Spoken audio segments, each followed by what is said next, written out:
দেখুন, রানীনগরের এই গোষ্ঠীকন্দল শুধু নয়, সারা বাংলা জুড়ে তৃণমূলের গোষ্ঠীকন্দল চলছে। তৃণমূল বুঝে গেছে পায়ের তোলার মাটি নেই।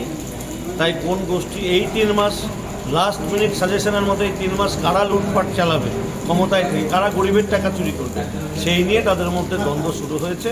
কারণ তৃণমূল বুঝে গেছে 26শে বিসর্জন অনিবার্য, সামনে 3 মাস আছে।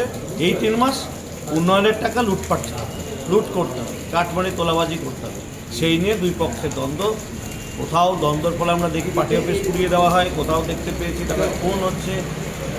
একইভাবে আজকেও সেই গাড়িনগরে মাথা ফাটিয়েছে। তাদের বিধায়ক জানে না বললে তারপরে এটা তাদের দলের ব্যাপার, সে সবই জানে। তিনি এখন ধামাচাপা দেওয়ার জন্য বলছে এটা আমি জানি না। সারা বাংলায় তৃণমূলের অবস্থায় এক।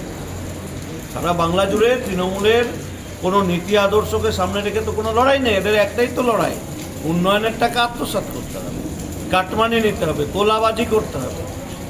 সে কারণে আজকে বাংলা জুড়ে হিংসার ঘটনা ঘটছে। তারা বিজেপি কার্যকর্তাদের খুন করে ঝুলিয়ে দিচ্ছে, মিথ্যে মামলায় ফাঁসাচ্ছে। একইভাবে তারা তৃণমূলের মধ্যে যে গোষ্ঠী আজকে ক্ষমতাহীন, সেই গোষ্ঠীর উপরে আক্রমণ হচ্ছে, যে ঘটনা আজকে রানীনগরে ঘটেছে। আমরা এই ধরনের হিংসার বিরোধিতা করছি। যে কোনো হিংসার বিরোধিতা ভারতীয় জনতা পার্টি করে। ভারতীয় জনতা পার্টি হিংসাকে সমর্থন করে না। আমরা গণতন্ত্রে বিশ্বাস রাখি। গণতান্ত্রিকভাবেই তৃণমূলকে এবারে বিসর্জন দেওয়া হবে 2026-এর নির্বাচনে। বলবেন বা আপনার দল করিয়েছেন, কি বলবেন?